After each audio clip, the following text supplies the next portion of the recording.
네, 28강 영적 타락, 점진적인 타락이라는 그런 소주제로 이번 시간에 공부를 하겠습니다.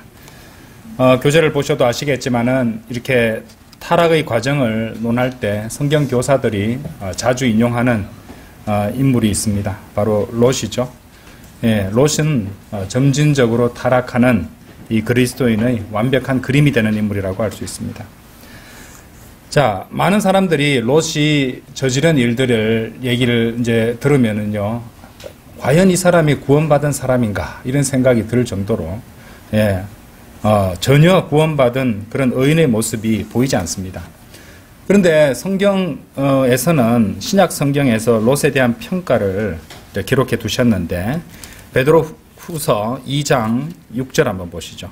베드로후서 2장 6절에서 9절까지 보시면요. 자, 읽어보겠습니다.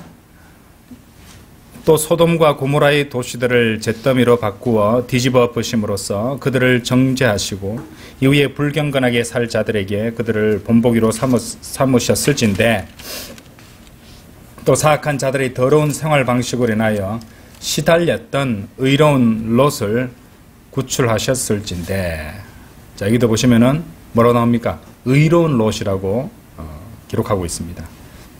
8절, 이는 그들 사이에 거하던 그 의로운 사람이, 한 번만 말한 게 아닙니다. 그 의로운 사람이 날마다 그들의 불법적인 행실들을 보고 들으면서 자신의 의로운 혼을 시달리게 했기 때문이라. 주께서는 경건한 자들을 시험들에서 구출해 내실 줄 아시고 부정한 자들은 심판의 날까지 남겨두어 처벌받게 하실 줄 아시되. 8절 다시 보세요. 성령님께서 거기 보시면은 의로운 사람이라고 말했습니다. 그렇죠? 7절에도 의로운 롯이라고 나오고. 그래서 성령님께서 의로운 롯, 의로운 사람이라고 말씀을 기록하시지 않으셨다면은 우리는 누군가가 나서서 롯은 구원받은 사람이 아니다 말해도 받아들였을지도 모릅니다. 그렇죠? 그러니까 이 말씀이 지금 베드로후서 2장 이 말씀이 없다면은 우리는 결코 롯이 구원받은 의로운 사람이란 사실을 절대로 알지 못했을 것입니다. 자, 분명 롯은 죄를 지었고 확실히 하나님과 올바른 관계를 유지하지 못했던 인물은 사실입니다. 그리고 차마 여기서 제가 묘사하기 힘든 그런 죄들도 지었죠. 끔찍한 죄들을 지었습니다. 그럼에도 불구하고 의로운 사람이라고 성령님은 평가하십니다. 구원받았다는 말이죠. 자, 이 말씀은요, 그런 사실은 이제 고린도전서 5장 한번 열어보시죠. 고린도전서 5장 말씀을 떠올리게 해요. 5장 1절부터 5절. 음행이 너희 가운데 있음이 공공연하게 알려져 있는데 그러한 음행은 이방인들 사이에서도 이름조차 불리지 않는 것이니 즉 누군가가 자신의 아버지의 아내를 취하였다는 것이라. 그런데 너희가 우쭐해져서 오히려 애곡하지도 아니하였으니 이런 행동을 한 자가 너희 가운데서 출애되도록 하지 아니하는도다. 이는 진실로 내가 몸 안에서는 떨어져 있으나 영 안에서는 같이 있기에 마치 내가 같이 있는 것처럼 이런 행동을 그와 같이 한 자에 관하여 이미 판단하였기 때문이라. 우리 주 예수 그리스도의 이름으로 너희가 함께 모일 때 곧 나의 영도 우리 주 예수 그리스도의 권능으로 함께 모일 때 그러한 일을 육신의 멸망을 위해 사탄에게 넘겨주는 것은 그 영이 주 예수의 날에 구원받게 하려 함이라. 이렇게 말씀하십니다. 바로 이 말씀, 이 근친상간의 그 음행의 사례가 언급되고 있다는 것이죠. 이것이 이제 이 사람도 구원받은 사람입니다. 그렇죠? 이 사람도 구원받은 사람이에요. 자, 정리하자면 구약에서 롯은 모든 유산과 보상을 상실해버리고 구원만 받는 타락한 성도의 유형이 되는 인물입니다. 물론 롯이 처음부터 계획적으로 하나님의 뜻을 거부하고 하나님과 전혀 상관없는 삶을 그렇게 살아가는 그런 타락한 삶을 추구했던 것은 아니라는 사실입니다. 처음부터 의도적으로 롯은 그렇게 하지 않았습니다.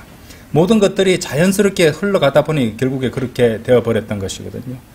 그러니까 이것은 남의 얘기가 아니다. 이것은 나의 이야기도 될 수 있다. 이런 마음가짐으로 추적해 보셔야 됩니다. 다만 롯의 문제는 중요한 생의 갈림길에서 하나님의 뜻을 구하지 않았다는 것. 이것이 가장 큰 죄였어요. 큰 실수였단 말입니다. 중요한 생의 갈림길에서 하나님의 뜻은 구하지 않고 자신의 안목, 자신의 육신적 판단에 의지해서 하나님의 인도하심을 따르는 이 아브라함과는 전혀 다른 방향으로 떠나갔을 뿐입니다. 자, 하나님의 뜻을 구하지 않은 결과 그는 어떠한 선한 감정도 남길 수 없었죠. 완전히 실패한 삶을 살게 되었습니다. 그렇죠? 자기 아내도 잃고 상실하고 말았어요. 자, 우리는 롯의 이 점진적인 타락의 과정을 살펴봄으로써 우리 각자를 위한 귀한 교훈을 이번 시간에 한번 얻어보도록 하겠습니다. 자, 롯의 점진적인 타락 첫 번째는요, 보는 것으로 시작된 탐심입니다. 보는 것으로 시작된 탐심. 자, 롯은요, 자기한테 속하지 않은 것, 그리고 또 자신이 속하지 말아야 할 것을 원했습니다. 자, 그것은 탐심에서 비롯된 것이었죠. 우리가 모두 잘 아시겠지만은 소돔과 고모라는 매우 사악한 도시였습니다. 그러니까 하나님의 사람이라면 그 어느 누구도 그곳에 살아서는 안 되었습니다. 하지만 롯은 그 죄의 도시들로부터 눈을 돌리기는커녕 그 근처에서 소돔의 아름다운 땅을 보고 그것에 대한 탐심을 매일매일 조금씩 키워갔던 것이에요. 그렇죠? 우리는 그 점을 주목해야 됩니다. 자, 그것을 바라보면서, 그리고 한 번만 바라본 것이 아니었죠. 계속 바라봤을 것입니다. 그러면서 자, 그것을 좋게 생각하게 되었고, 원하게 되었고, 결국 너무도 간절하게 원하게 되었으며, 결국에는 거기에 속하게 되었다는 것이죠. 자, 이해를 돕기 위해서, 전체 이해를 돕기 위해서 창세기 13장 한번 열어보겠습니다. 창세기 13장 한번 열어보세요.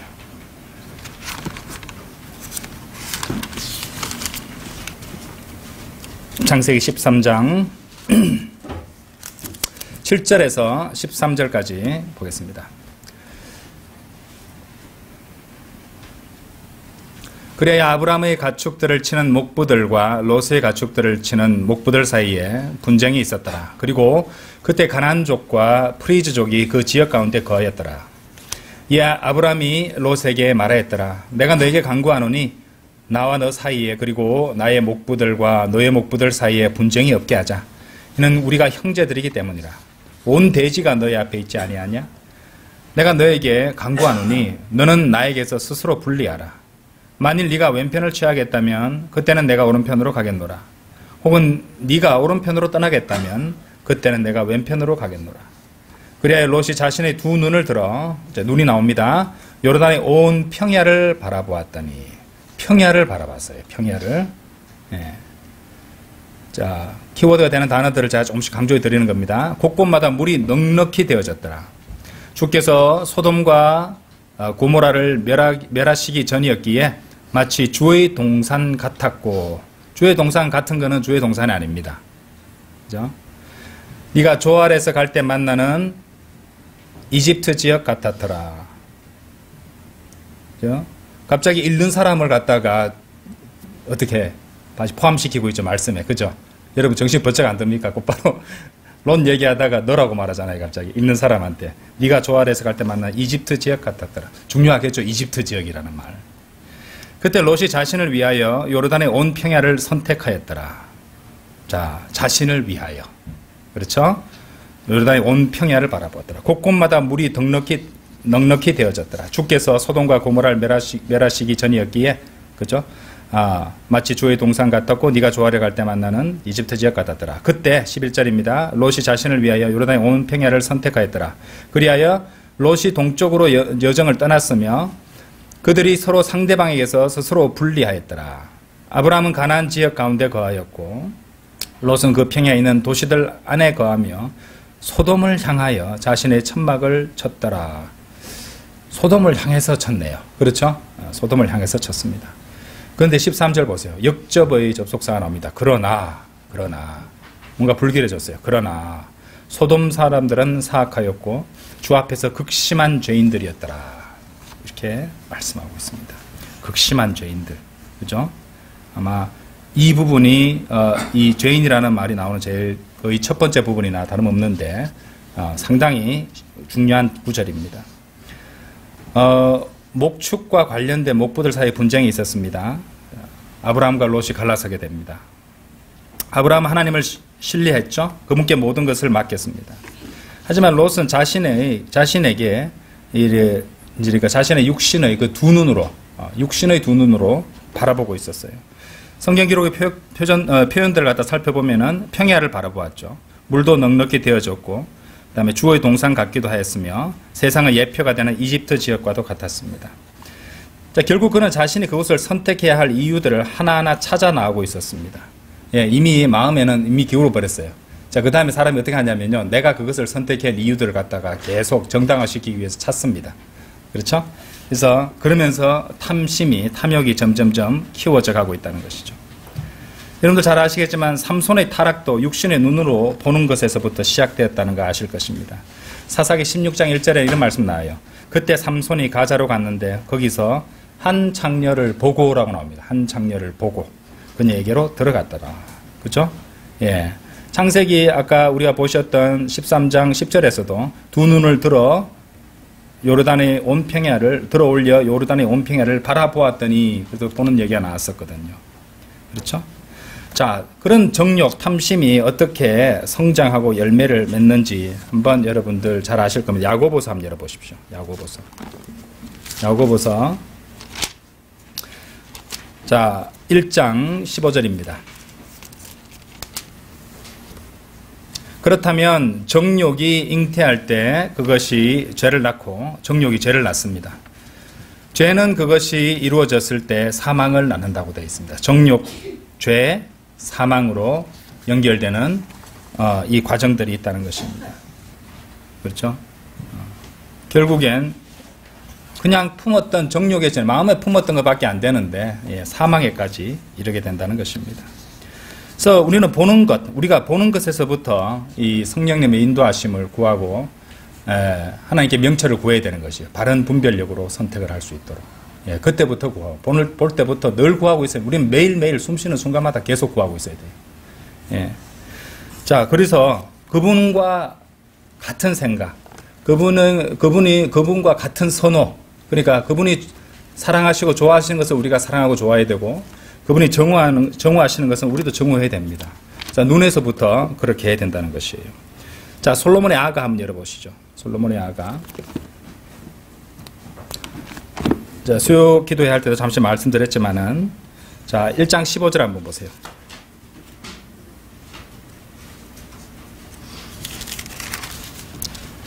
보라 나의 사랑이여 그대는 의협보도다. 보라 그대는 의협보도다. 그대는 비둘기들의 눈을 가졌도다. 자, 그 다음에 4장 15절. 4장 1절 죄송합니다. 4장 1절. 보라 나의 사랑이여 그대는 의협보도다. 보다 그대는 의협보도다. 그대는 그대의 머리 타래들 속에 비둘기들의 눈을 가졌도다. 자, 솔로몬의 아가 1장 15절에서는 신랑의 눈을 묘사한 말씀이고요. 그리고 솔로몬의 아가 4장 이제 1절은요 신부의 눈을 묘사하는 것입니다. 우리가 이제 비둘기 주님께서 침례자 요한에게 침례를 받고 올라오셨을 때 하나님의 성령님이 비둘기의 그 몸의 형태를 가지고 이제 나타나신 것을 갖다가 묘사했지 않습니까? 그래서 이 비둘기들의 눈 바로 이제 성령님과 연결되어 있다는 것이죠. 그래서 우리는 신랑과 같은 눈으로 봐야 된다는 거예요. 무슨 말인지 아시겠죠? 신랑이 보는 눈과 같은 시각으로 같은 관점에서 봐야 된다는 겁니다. 그러니까 이런 신랑의 눈과 같은 눈, 비둘기들의 눈, 성령님께서 인도하심으로 그것을 필터링을 한 그 눈으로 보지 않으면은 우리는 그것을 통해서 마음의 정욕을 키워나가지 않을 수가 없게 된다는 것입니다. 자, 이런 부분들을 한번 연결지어서 묵상해 보시면요 엄청난 진리가 여기 담겨 있습니다. 자, 두 번째는 잘못된 선택이에요. 잘못된 선택. 이제 어떤 잘못된 마음가짐이 되면은 잘못된 선택으로 이어지게 됩니다.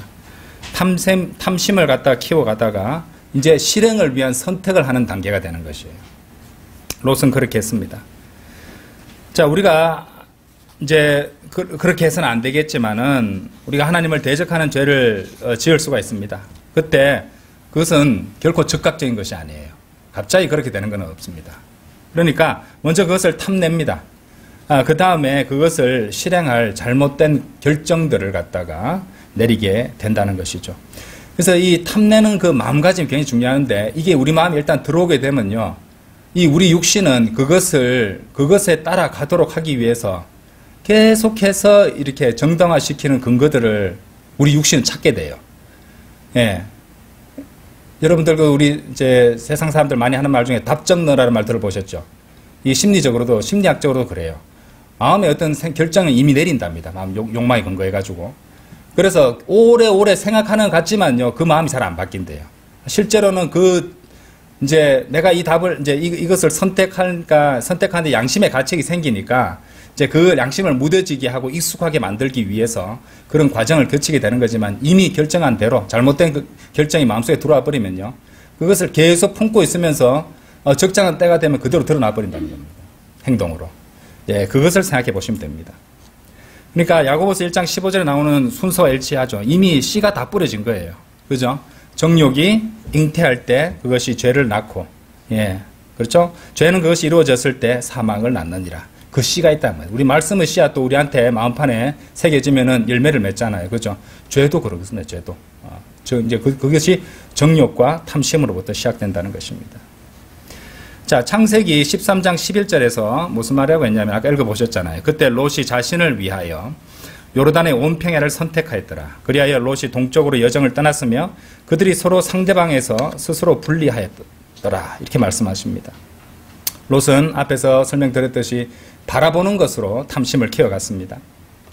그리고 그 탐심에 따른 판단으로 선택을 했어요.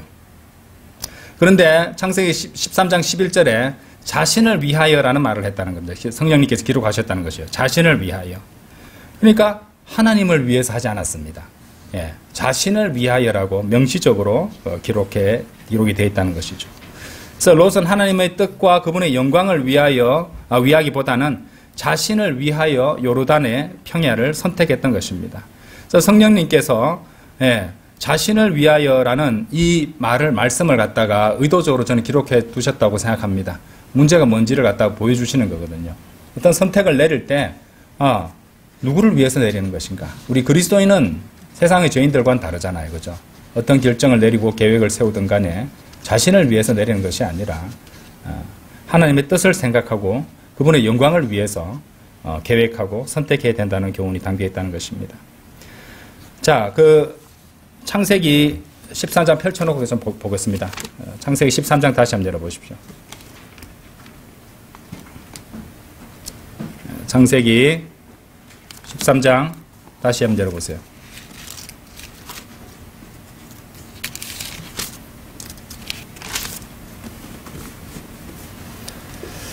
11절 우리가 아까 이제 이렇게 봤잖아요. 그죠? 12절 보세요. 12절. 자, 아브라함은 가나안 지역 가운데 거하였고 롯은 그 평야에 있는 도시들 안에 거하며 소돔을 향하여 자신의 천막을 쳤더라라고 말씀하십니다. 자, 그러니까 이제 평야를 선택을 하고 막 거기서 이렇게 목축업을 하면 되는데 평야를 선택한 것에서 결정하지 않고 소돔을 향해서 천막을 치는 선택까지 했습니다. 그렇죠? 소돔을 향해서 천막을 치는 선택까지 했고, 자, 이렇게 돼버리니까 매일 아침에, 이제 기지개 펴고 일어나서 나오면서 제일 먼저 보이는 게 아마 소돔이었을 것이에요. 그죠? 아침부터 소돔을 보면서, 그렇게 하루를 시작했을 것입니다. 소돔을 향해서 천막을 쳤던 이유도 따지고 보면 이제 탐심에서 나온 선택이었겠죠? 의식적인 선택이었을 것입니다. 그런데 소돔 사람들에 대한 성령님의 평가는 그러나로 시작하고 있습니다. 역접이죠. 소돔 사람들은 사악하였고 주 앞에서 그냥 죄인도 아니고 극심한 죄인들이었다고 말씀하십니다. 자, 롯은 바라보지 말아야 할 것들을 바라보다가 더욱 악한 것들을 응시하는 삶 속으로 빨려 들어가고 있었어요. 평야를 바라보던 롯은 매일 아침마다 햇살 속에서 빛나는 소돔을 응시하는 생활 속에 자연스럽게 젖어들고 있었습니다. 이 점을 우리는 주목해야 된다는 것이죠. 타락은 너무도 자연스럽고 점진적이고요. 한 번에 끝나는 것이 아니고 지속적입니다. 서서히. 그렇죠? 물론 목축을 하는 일에 있어서 목축하기에 좋은 조건을 고려해서 평야를 선택하는 것, 그렇게 할 수도 있습니다. 그렇죠? 그것을 탓하는 것은 아니죠. 누구라도 합법적이라고 생각할 수 있습니다. 그리고 방향을 알 수 없지만은 천막도 쳐야 되는 건 맞잖아요. 그죠?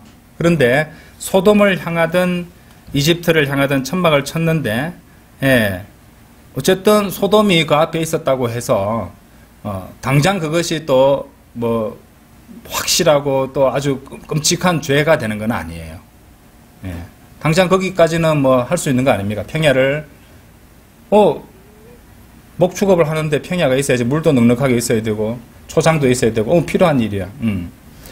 그 다음에 그 양들을 관리하고 하려면은 천막도 쳐야 되겠지. 칠 수밖에 없습니다. 평야를 그쪽에 선택했기 때문에. 예. 그런데 이런 합법적인 것들을 할 때도 그리스도인은 아무거나 다 하면 안 됩니다.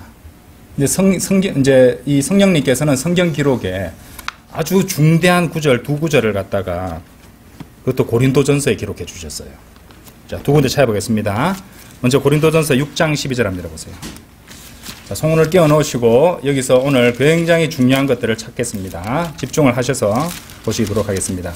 고린도전서 6장 12절 손을 하나 끼워 넣으시고요. 자, 10장 23절 10장에도 한번 손을 끼워 놓으십시오. 자, 먼저 6장 12절부터 보겠습니다. 모든 것들이 나에게 합법적이나 모든 것들이 적합한 것은 아니니라. 이제 합법적인 얘기가 나왔죠? 모든 것들이 나에게 합법적이나 나는 어떤 것의 영향력 아래에도 놓이지 아니하리라. 자, 6장 12절 말씀입니다. 자, 10장 23절도 보세요. 모든 것들이 나에게 합법적이나 모든 것들이 적합한 것은 아니니라. 모든 것들이 나에게 합법적이나 모든 것들이 세워주는 것은 아니니라. 이 두 구절은요, 우리 그리스도인들에게 합법적인 일을 행할 때 굉장히 중요한 지침을 제공해 주시는 보석과도 같은 말씀입니다. 자, 그래서 고린도전서 6장 12절 말씀은요, 모든 것들이 나에게 합법적이나 모든 것들이 적합한 것은 아니니라. 자, 그리스도인은 이제 자유인이잖아요. 자유를 갖고 있습니다. 그렇죠? 예, 그런데 모든 것들이 합법적이지만 모든 것들이 적합한 것은 아니라고 말씀하세요. 그러면서 6장 12절에서 주는 교훈이 뭐냐면요, 우리가 어떤 것에 영향을 받는다면, 우리가 어떤 일에 중독될 여지가 있다면 그것은 우리에게 적합한 것이 아니라는 것입니다. 아시겠죠? 예, 커피도 마실 수 있고요. 맞죠? 뉴스를 보기 위해서 TV 볼 수도 있습니다. 그렇죠? 문제될 거 없습니다. 예, 또 어떤 일을 세상 사람들이 하는 거 무슨 맛난 음식도 먹을 수 있고 다 할 수 있습니다. 그죠? 예. 또 가족들과의 어떤 좋은 시간을 보내기 위해서 유원지도 갈 수 있습니다. 뭐든지 할 수 있습니다. 예. 그런데 그것에 내가 영향을 받는다면, 그것에 내가 중독될 여지가 있다면, 그거는 우리에게 더 이상 적합한 일이 아닐 수 있다는 거죠. 사람마다 달라질 수 있겠죠. 그렇죠? 예. 이런 점들을 생각해 보셔야 됩니다. 자, 그러면은 내가 영향을 안 받으면 상관없는 것이네. 그럴까봐 한 절 더 말씀하신 것이에요. 예, 고린도전서 10장 23절에서는 모든 것들이 나에게 합법적이나 모든 것들이 적합한 것은 아니니라. 모든 것들이 나에게 합법적이나 모든 것들이 세워주는 것은 아니니라. 자, 설령 이제 이 고린도전서 10장 23절 말씀이 더 엄격한 말씀입니다. 따지고 보면은. 왜냐하면은 아무리 내가 악한 영향을 받지 않을 자신이 있다 하고 또 실제로 영향받지 않는다 할지라도 그 합법적인 일이 나를 세워주지 못하거나 더 중요한 것, 그것을 바라보는 다른 지체들을 세워주지 못한다면은 하면 안 된다는 것이에요. 적합한 것이 안 된다는 것입니다. 아시겠죠? 그리스도인은 이제 간증이 중요하잖아요. 내가 아무리 떳떳하고 문제가 없다 할지라도 내가 하는 모습이 상대방을 갖다가 다른 형제 자매들을 실족시킬 여지가 있다면은 주의해야 된다는 겁니다. 그 말씀을 하고 있다는 것이죠. 그래서 마치 악이 아니라 해도 악처럼 보이는 모든 악의 모양을 우리가 멀리해야 하는 이유와도 연결되고 있습니다. 그죠? 데살로니가 전서 5장 22절 말씀입니다. 악의 모든 모양을 멀리하라고 말씀하셨던 이유가 거기 있습니다. 그렇죠? 그래서 고린도전서 6장 12절, 고린도전서 10장 23절은 여러분들 마음판에 늘 새겨놓고 계십시오. 아무리 그리스도인이라도 모든 일을 합법적으로 할 수 있다 할지라도 적합한 것이 아니다. 내가 그것에 영향을 받는다면, 내가 그것에 중독이 된다면, 커피 먹는 게 죄라고 할 수 없잖아요. 커피 마시는 거, 우리 다 커피 마시지 않습니까? 근데 커피가 중독이 돼버렸다. 이것은 하나님께 회개하고 이 문제를 해결하도록 주님께 도움을 구해야 되는 것입니다. 그렇죠? 사소한 그 커피마저도 그 부분에 있어서 나는 어떤 것의 영향력 아래에도 놓이지 아니하리라. 사도 바울이 그렇게 말했잖아요. 그죠? 필요하니까 그걸 기록해 주셨던 것이에요. 내가 아무리 아주 강성한 그리스도의 군인이고 어떤 유혹들에도 쉽게 꺾이지 않는다고 해도 내가 나의 어떤 담력으로 해나가는 일이 약한 이제 지체를 갖다가 그릇된 일에 대한 담력을 키워주는 그런 일을 해서 그 사람을 실족시킨다면 나한테 적합한 일이 아니라는 것이죠. 나의 간증을 주의해야 된다는 것입니다. 자, 그래서 우리는 어떤 선택을 함에 있어서 주님 안에서 가장 최상의 것을 추구해야 됩니다. 가장 최상의 것을 주님 안에서, 주님 뜻 가운데서 과연 롯은 최상의 것을 선택했을까? 평야를 선택했을까? 소돔이 바라보이는 곳에 굳이 그 평야를 선택해야만 했을까? 거기가 제일 좋은데 목축을 하려면 필요한데요. 아니 설령 내가 손해를 보더라도 주님의 뜻을 생각했더라면 조금 안 좋은 장소를 가더라도 하나님께서 얼마든지 복을 주신다는 그런 생각을 할 수도 있는 건 아닙니까? 그렇죠? 자, 롯은요 낮고 낮은 평야를 선택했어요. 근데 성경에 보면요 험하고 높고 높은 산지를 선택한 사람도 있었어요. 그것이 누군지 아십니까? 바로 칼렙입니다. 여호수아 14장 한번 열어보십시오.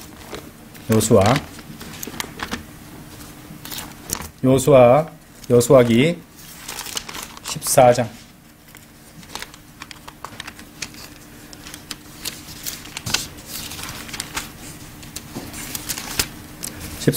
12절입니다.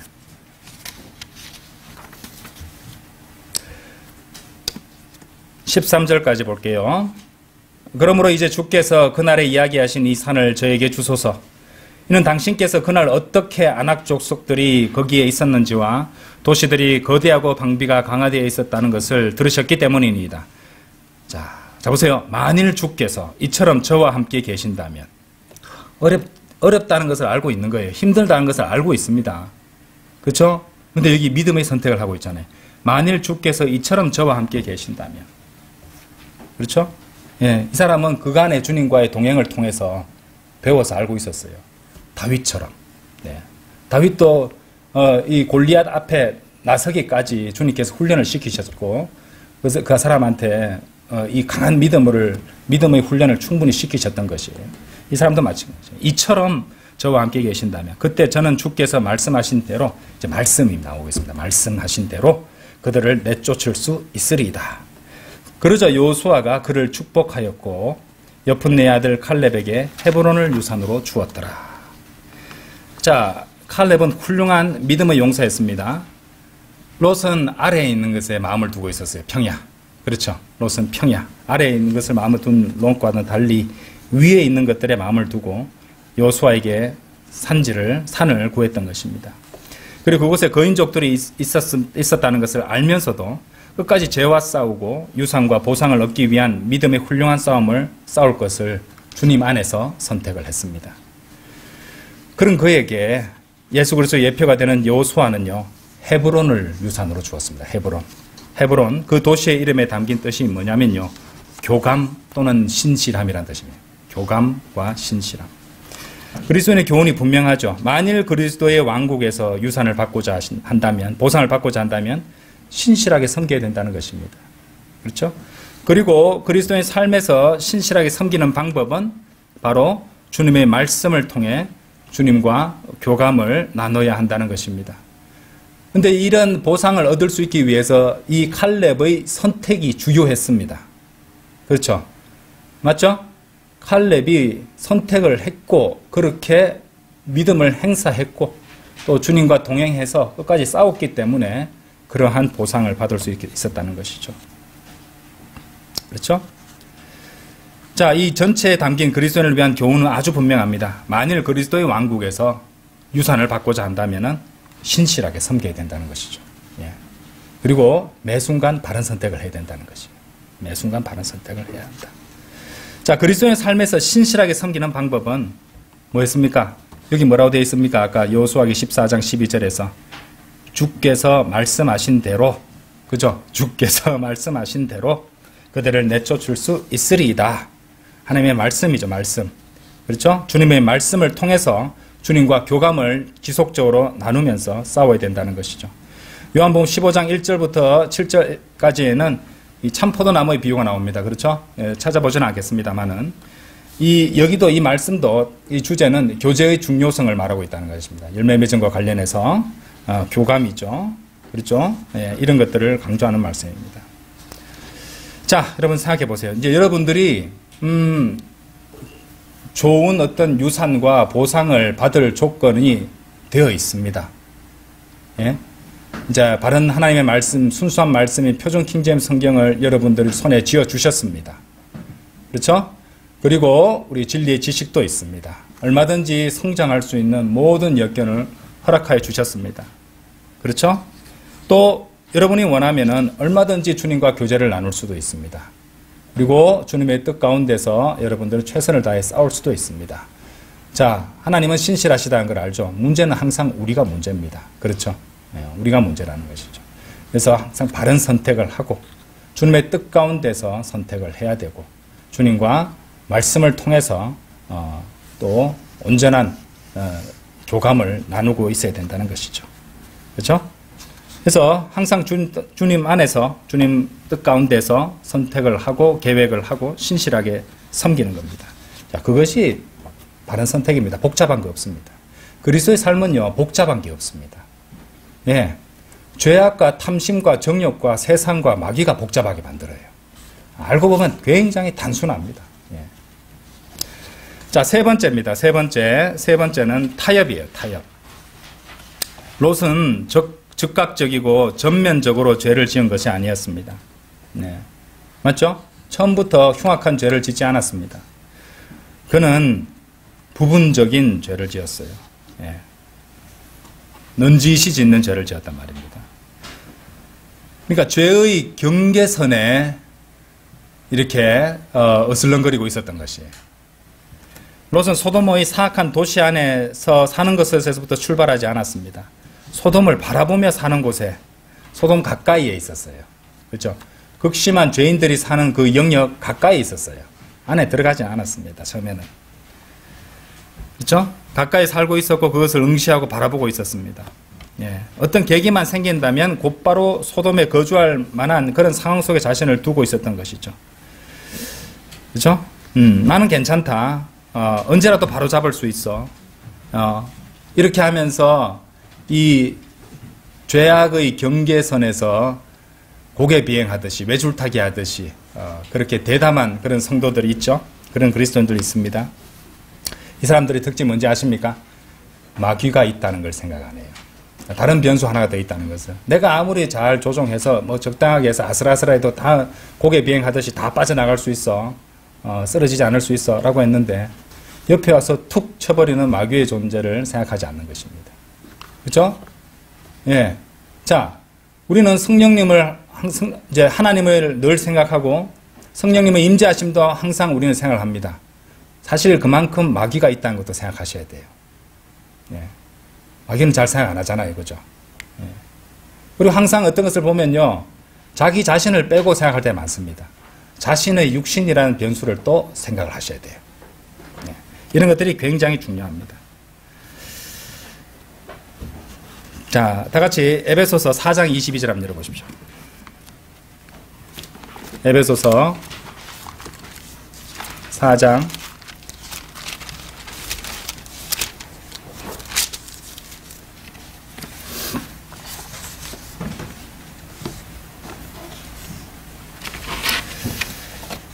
자, 잘 들어보세요. 4장 22절. 너희는 이전 생활 방식에 관하여 옛사람을 벗어버리라. 그 옛사람은 무슨 말씀이 나옵니까? 속임수란 말 보이세요? 예, 이 말씀 굉장히 중요합니다. 속임수로 가득한 정욕들에 따라 부패한 것이라. 예. 죄 짓는 것은 결국에는 속임수에 넘어가는 겁니다. 예. 왜냐하면 여기 속임수로 가득한 정욕들에 따라 부패했다고 말씀하시거든요. 자, 죄로 이어지게 만드는 이 정욕은요, 그야말로 속임수로 가득 차 있습니다. 속임수로. 예.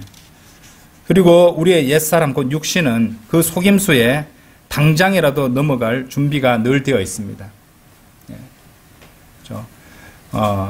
지금 제가 이제 성경 말씀과 진리를 전하잖아요. 누가 제일 싫어할까요? 마귀가 제일 싫어합니다. 자, 마귀는 점심 때 먹었던 상추를 이용해서 많이 졸리게 만들고 싶을 겁니다. 이제 만나게 정말 감사하게 잘 나눠 먹었는데, 그죠? 싸워서 이기셔야 돼요. 자, 정욕은 언제나 우리의 육신을 유혹하면서 속입니다. 자, 그래서 마음속에서 이런 얘기들이 많이 나올 겁니다. 한 번뿐인데 뭐 어때? 아, 이번 한 번만이야. 네. 자, 술꾼들이 주로 뭐라 합니까? 딱 한 잔만. 딱 한 잔만 하고 가죠. 그렇죠? 마찬가지예요. 그렇죠? 이 정도 가지고 뭐 큰 문제가 될 것은 없잖아. 뭐 이거 가지고 큰 문제 되겠어. 이런 얘기 합니다. 예. 그래, 이번만 하고 다음부터는 안 하면 되잖아. 이번까지만. 네, 다음에는 말 안 할게. 이런 식으로. 자, 죄의 정욕은 이러한 온갖 회유의 말로 성도들을 죄로 이끌어가면서 타협을 종용합니다. 네, 그런 말들 들으면 이제 타협한다. 여러분, 타협이란 말이 영어로 compromise입니다. compromise. 여러분들 compromise 원래 뜻이 뭔지 아십니까? 손상시키다라는 뜻이에요. 모르셨죠? 네, 타협하다면 요즘에는 너무도 긍정적인 단어라고 사람들이 생각합니다. 타협을 뭐 대화와 대타협 뭐 이런 식으로 해가지고 굉장히 긍정적인 단어로 생각하는데, 타협이라는 것은요, 손상을 입히는 것입니다. 네, 손상 입힌다는 것. 이 근본 뜻을 아셔야 되는 것이죠. 자, 보는 것에서 탐심으로, 그 탐심으로 잘못된 선택을, 그 잘못된 선택이 한 가지 타협과 또 다른 타협과 그 다음 타협들로 이어지게 됩니다. 그러면서 성도는 차츰 타락 속으로 빠져들게 됩니다. 그러니까 이 단계까지 왔을 때는요, 이제 성도는 본격적인 타락의 궤도에 올랐다.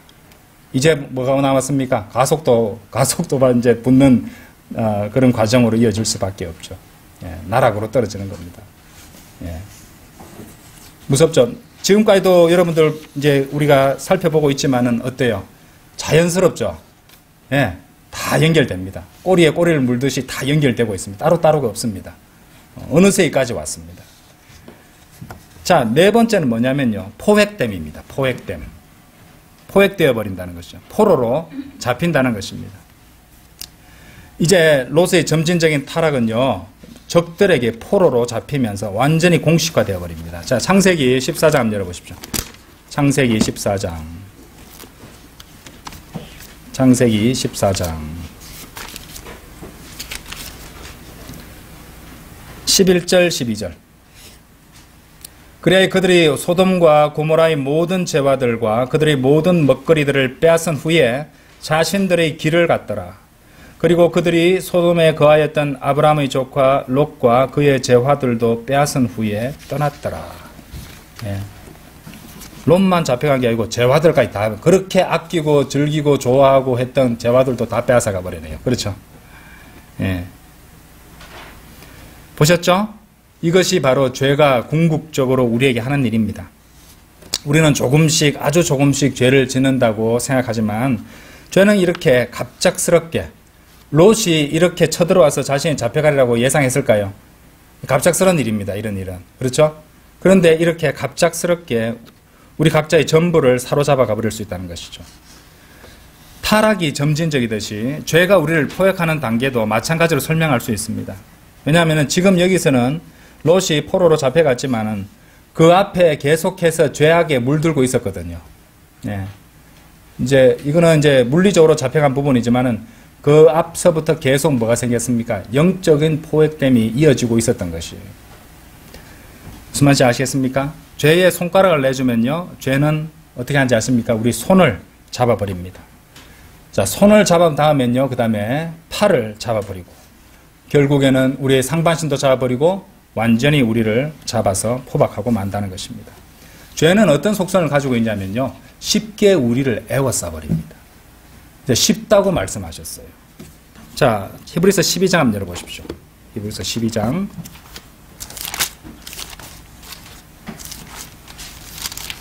히브리서 12장 1절. 1절하고 2절입니다. 이런 이유로 우리도 이처럼 커다란 구름 같은 증인들로 둘러싸여 있으니 우리가 모든 무거운 것마다 벗어버리고 너무 쉽게 우리를 에워싸는 죄를 벗어버리자. 그리고 우리 앞에 놓인 경주를 우리가 인내로 달려가며 우리 믿음의 창시자이자 완성자이신 예수님을 바라보자. 그분께서는 자신 앞에 놓인 즐거움을 위하여 수치를 멸시하시며 십자가를 견디셨고 하나님의 보좌 오른편에 앉게 되셨느니라. 자, 너무 쉽게 애워싸는 죄를 벗어버리자라고 하셨죠. 그죠? 벗어버릴 수 없는데 벗어버리자고 말씀하시겠습니까? 벗어버릴 수 있습니다. 벗어버릴 수 있어요. 자, 그런데 여러분들 사람이 아주 이렇게 손버릇이라든지 쓰레기를 함부로 버리는 사람이라도 주변에 보는 사람 많으면 좀 조심합니다. 그렇죠? 예. 남이 보든 안 보든 항상 바르게 살아야지 뭐 이런 말도 있잖아요. 그죠? 남들이 볼 때는 조금 주의하고 조심합니다. 자, 그런데 이 성경 뭐라고 말씀하십니까? 우리도 이처럼 커다란 구름 같은 증인들로 둘러싸여 있으니 보는 사람 굉장히 많습니다. 지금 여러분 한번 생각해 보세요. 좀 도움 되시겠죠? 그죠? 예. 죄 안 짓는데 보는 사람이 너무 많네요. 아무도 없는데요? 다 보고 있다 그러잖아요. 그죠? 자, 이것은 동시에 또 긍정적인 효과도 있어요. 관중 효과라고 있죠. 응원해주면은 더 힘이 나서 더 열심히 잘하는 경우도 있습니다. 이분들은 우리가 뭐 잘못하는가 싶어서 이렇게 감시하려고 있다기보다는 우리를 응원하고 있다는 거예요. 그렇죠? 우리의 믿음의 경주장에서 달려가고 있지 않습니까? 그렇죠? 잘하라고 응원하고 있습니다. 예. Come on! 이러면서 말입니다. 그죠? 박수 치면서, 힘내! 이러면서, 화이팅! 이러면서, 그렇게 하고 있다는 것입니다. 인내로 믿음의 경주를 우리는 달려가야 됩니다. 자, 인내로 달려가라고 해놨습니다. 인내는요, 따분하고, 이례적인 것이 아니에요. 계속 해야 되는 겁니다. 계속 바른 선택하고, 계속 싸워야 되고, 그렇죠? 계속 주님께 의지해야 되고, 그렇게 인내가 필요합니다. 자, 죄의 것들을 바라보면서 탐심으로 그릇된 선택을 하게 되었잖아요. 기억나시죠? 그러면은 죄의 것들을, 죄악된 것들을 보는 대신에 뭘 바라보라고 말씀하셨습니까? 창시자, 믿음의 창시자이자 완성자이신 예수님을 바라보자라고 했습니다. 그렇죠? 예. 저 셋째 하늘에 계신 예수님을 바라보는 것도 좀 중요하지만은요. 예. 육신을 입고 오신 말씀이 또 예수님이시잖아요. 그죠? 그리고 그 말씀을 보면은 우리 눈앞에 예수님이 그려집니다. 그렇죠? 예. 마음의 눈으로, 우리 영 안으로 예수님을 또렷하게 볼 수 있습니다. 그러니까 우리 믿음의 창시자이자 완성자이신 예수님을 바라보는 것은 이제 우리 곧 오실 우리 주님을 기다리는 어떤 복된 소망 가운데 살아가는 것도 되겠지만은 여러분 손에 들린 이 말씀을 바라보는 것으로도 제가 설명을 하고 싶습니다. 예. 왜냐하면 예수님이 이제 말씀의 육신을 입고 오신 분이시거든요. 그러니까 우리는 다 바라보고 있어야 되는, 그런 것들을 바라보고 있어야 되는 거죠. 그리고 그분을 바라보고 있어야 된다는 것이죠.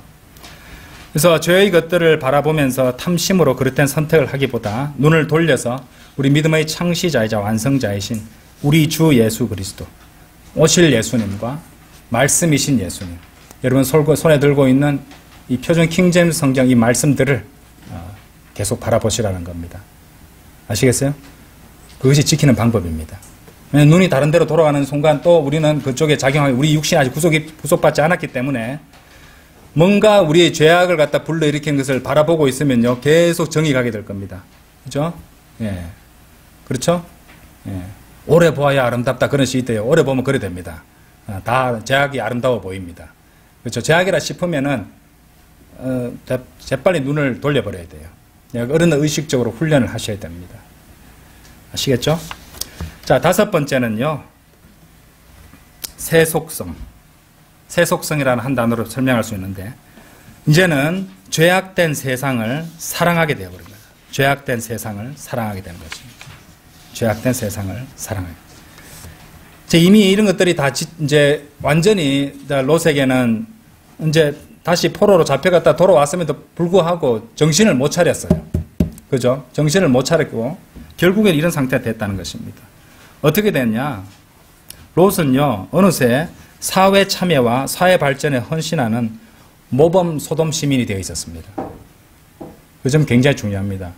롯은 이제 수동적으로 어쩔 수 없이 소돔에 살아가고 있었던 것이 아니라 적극적으로 소돔의 중요한 어떤 위치를 맡은 모범 시민으로 살아가고 있었다는 것이에요. 사회에 충성하는 시민이 되어 있었다는 것이죠. 소돔에서 인정까지 받아서 높은 위치까지 올라가 있었습니다. 창세기 19장 1절 한번 열어보세요. 창세기 19장 1절. 창세기 19장 1절 한번 보세요. 창세기 19장 1절.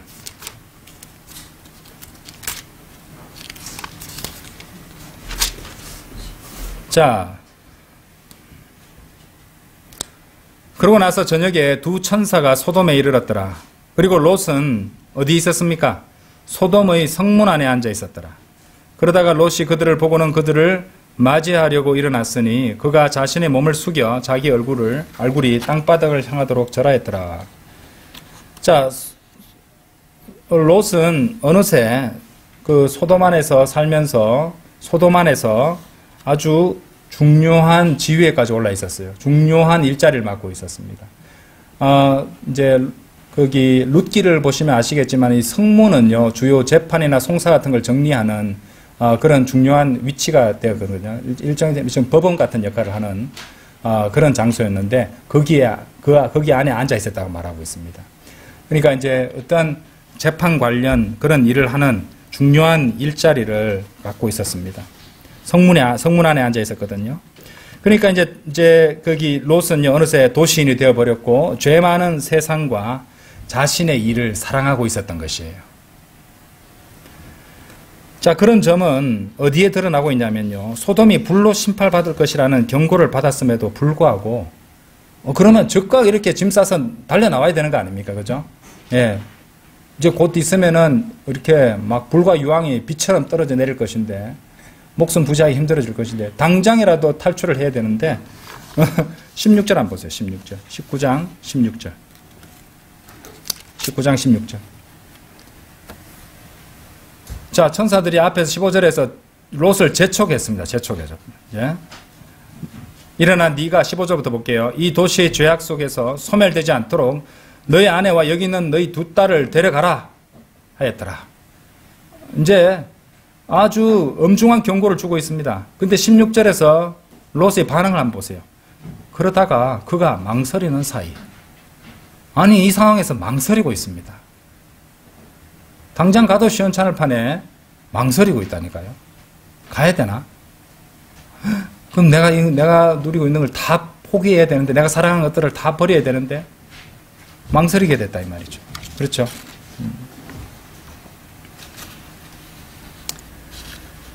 그가 망설이는 사이 그 남자들이, 자, 천사들은 남자들이라고 표현하고 있죠. 그죠? 천사들은 남자들입니다. 남자들.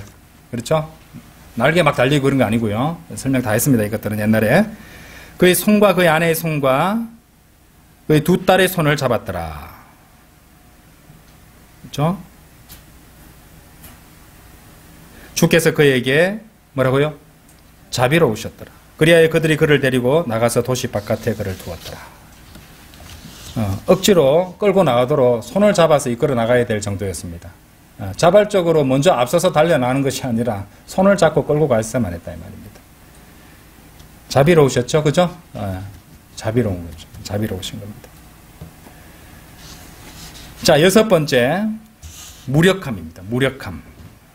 약해짐. 완전히 무력해져 있었습니다.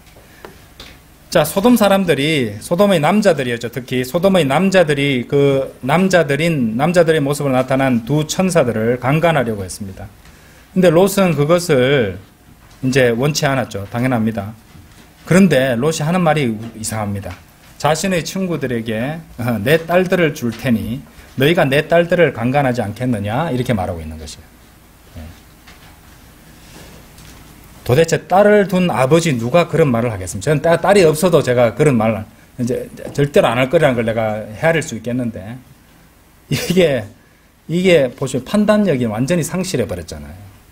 아무런 능력도 없고 제대로 된 판단도 할 수 없고 이때 어떻게 됩니까? 죄인들의 죄악을 꾸짖어야 되는데 꾸짖을 수도 없는 그런 무력하고 약한 사람이 되어 있었습니다. 창세기 19장 8절 보세요. 이제 보라, 나에게 남자를 안 적이 없는 두 딸이 있느니라. 내가 너에게 간구하노니 나로 하여금 그들을 너희에게 데리고 나오게 하라. 그리고 너희는 너희 눈에 좋을 대로 그들에게 행하라. 오직 이 남자들에게만은 아무것도 하지 말라. 이는 이러한 이유로 그들이 내 지붕의 그늘 안에 들어왔기 때문이라. 그렇죠? 이미 완전히 끝났습니다. 그렇죠? 네. 그런데 롯은 아직 더 떨어질 곳이 있었습니다. 지금만 이때까지만 봐도 엄청나게 비참한데 그것이 다가 아니었네요.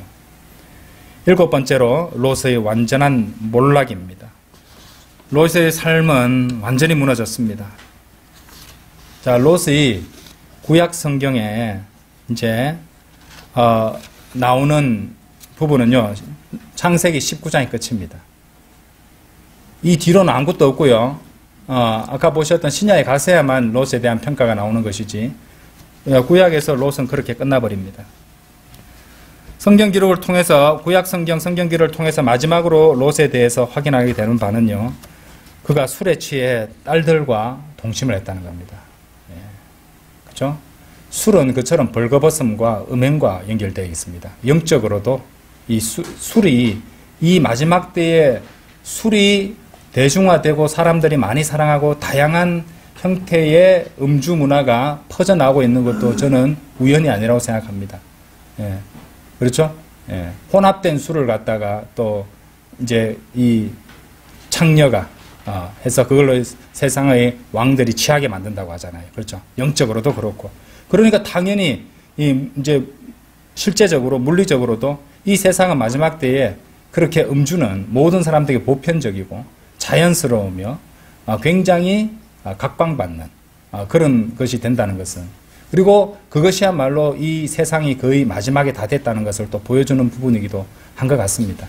예. 그 통일 신라도 왜 멸망했겠습니까? 타락하고 방탕했거든요. 예.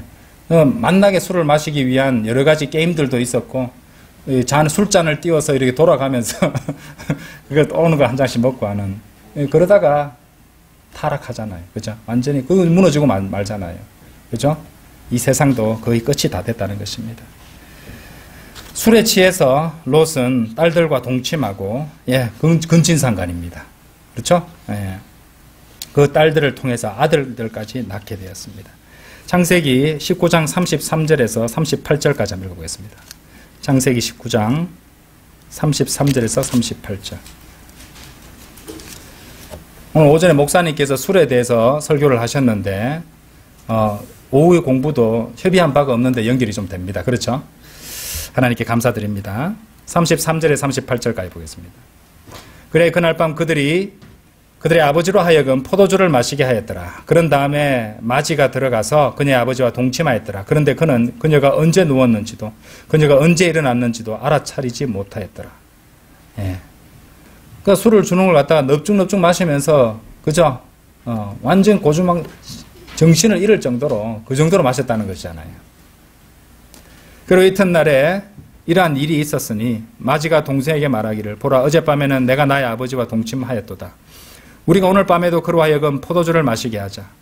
그리고 우리가 우리 아버지의 씨를 보존하도록 너는 들어가서 그와 동침하라 하였더라. 그래야 그들이 그날 밤도 그들의 아버지로 하여금 포도주를 마시게 하였더라. 예. 포도주는 그러니까 맨정신이라면 절대 그 허용하지 않았겠죠, 롯은. 롯이 그 정도는 아니었을 겁니다. 그렇죠? 그런데 완전히 어떤 죄를 짓지 않으려는 어떤 자신의 자유의지를 행사할 수 없을 정도로 술로 무감하게 만들어버렸다는 것입니다. 그렇죠? 예. 완전히 어떤 죄악된 계획에 그대로 동조할 수밖에 없도록 인사불성이 되게 만들었다는 것이잖아요. 35절, 그리하여 그들이 그날 밤도 그들의 아버지로 하여금 포도주를 마시게 하였더라. 그런 다음에 동생이 일어나서 그와 동침하였더라. 그런데 그녀가 언제 누웠는지도 그녀가 언제 일어났는지도 알아차리지 못하였더라. 이렇게 하여 롯의 두 딸들 모두가 그들의 아버지로 인하여 아이를 잉태하였더라. 그래 마지가 한 아들을 낳았으니 그의 이름을 모압이라 불렀더라. 바로 그가 오늘날까지 이르는 모압족들의 조상이라.